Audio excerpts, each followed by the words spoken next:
siapkan hati kita untuk menyembah Tuhan. Terima kasih Tuhan.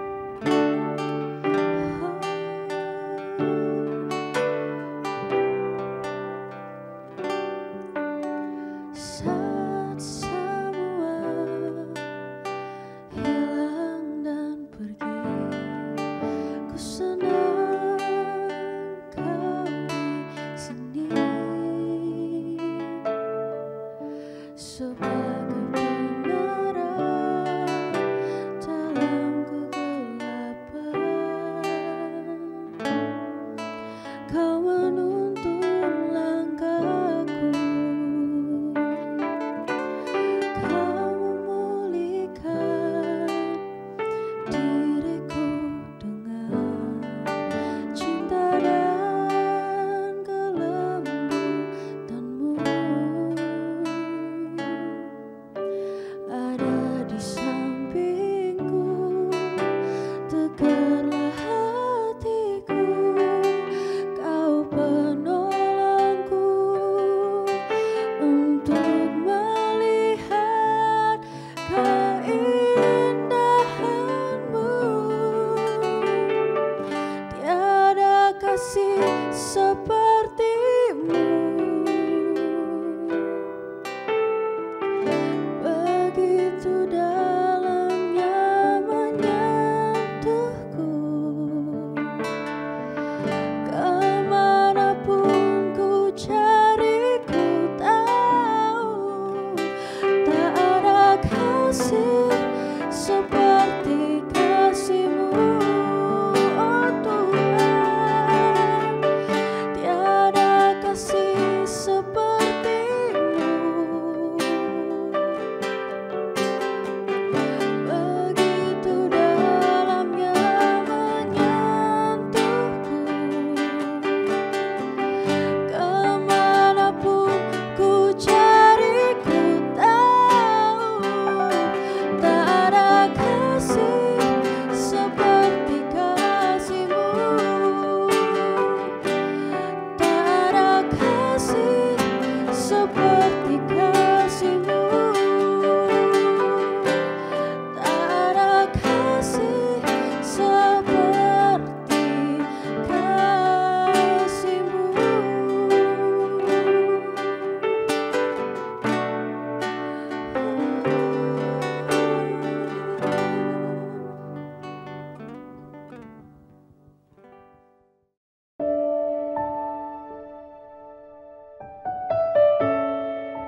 Shalom. Judul renungan pada hari ini adalah cara Tuhan bukan cara kita. Cara kita bukan cara Tuhan. Kita baca di dalam 2 Raja-Raja 5, 2 Raja-Raja 5 ayat 9 sampai dengan 14. Saya akan bacakan 2 Raja-Raja 5 ayat 9 sampai dengan 14. Kemudian datanglah Naaman dengan kudanya dan keretanya, lalu berhenti di depan pintu rumah Elisa.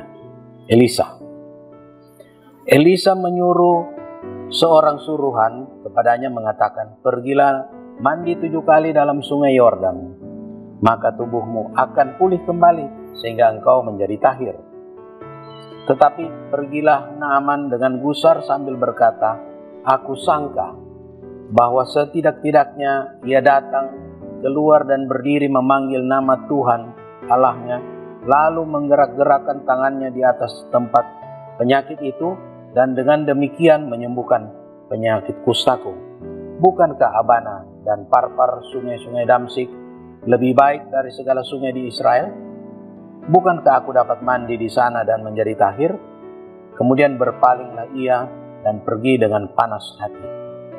Tetapi pegawai-pegawainya datang mendekat serta berkata kepadanya, Bapa, seandainya nabi itu menyuruh perkara yang sukar kepadamu, bukankah Bapa akan melakukannya? Apalagi ia sekarang, ia hanya berkata kepadamu, mandilah dan engkau akan menjadi tahir. Maka turunlah ia membenamkan dirinya 7 kali dalam sungai Yordan. Sesudah dengan perkataan abdi Allah itu, lalu pulihlah tubuhnya kembali seperti tubuh seorang anak, dan ia menjadi tahir. Saudara-saudara, cerita ini adalah kisah yang sering kita dengar melalui firman Tuhan yang dibawakan di gereja-gereja, ataupun kita sering dengar ketika kita masih mengikuti sekolah minggu. Kisah itu sangat luar biasa ketika seorang raja didatangi oleh panglima perang dari negeri Aram. Dia datang dengan kemegahannya membawa surat dari raja. Raja ini mengatakan, bukankah ini suatu gara-gara ketika aku tidak bisa menyembuhkan dia, lalu dia akan mengirim pasukannya untuk menyerang. Ini istilahnya cuma cari gara-gara, cari alasan untuk menyerang negeri kita. Tetapi tentunya kita tahu ini adalah rencana Tuhan.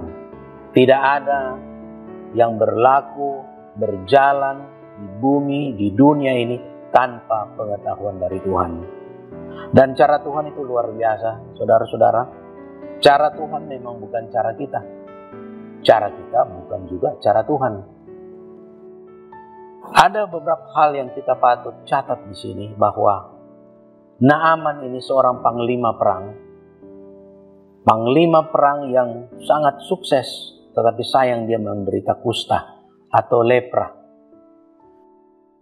Dia mempunyai rasa kesombongan. Ketika dia datang dengan pasukannya di depan rumah Elisa, dia berhenti, kemudian dia berdiri.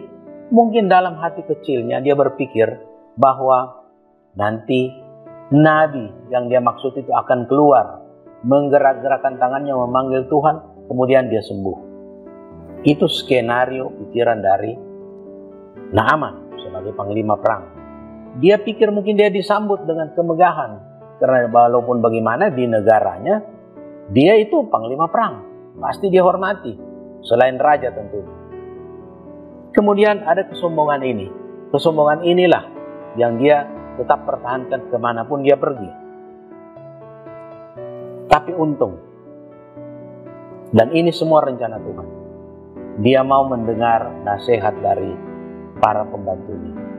Saudara-saudara, mujizat itu bisa gagal terjadi pada seseorang yang meminta pertolongan kepada Tuhan karena orang itu memiliki kesombongan. Kemudian orang itu keras kepala atau keras hati, keras kepala, tidak mau mendengar nasihat. Seandainya dia tetap berkeras pulang dengan kesombongannya, dengan kemarahannya, dan tanpa mendengar nasihat dari para pembantunya, tentu pembantunya tidak bisa memaksa dia. Tetapi dia pulang dan kesembuhan itu tidak terjadi padanya. Dia tetap penderita lepra, dia tetap penderita kusta. Tetapi di sini kita lihat bahwa orang bagaimanapun angkuhnya, sombongnya, tetapi dia juga harus tahu bahwa dia harus bersedia menerima nasihat. Di sini Tuhan mau kesombongan dari Naaman itu dipangkas habis. Dipangkas habis. Karena yang keluar cuma pembantu yang menyuruh mencelup dirinya di sungai Yordan 7 kali. Kalau dipikir apa sih susahnya? Tetapi juga mungkin dia berpikir kalau cuma celup begitu, aduh, bagaimana ini? Apa bisa terjadi? Mujizat. Sebab kita harus tahu bahwa bagi Tuhan tidak ada yang mustahil. Apapun dan bagaimanapun caranya. Jadi saudara-saudara, kita sebagai orang Kristen harus introspeksi diri kita. Seringkali mujizat Tuhan gagal atau mujizat Tuhan batal bagi kita karena kita mempunyai kesombongan.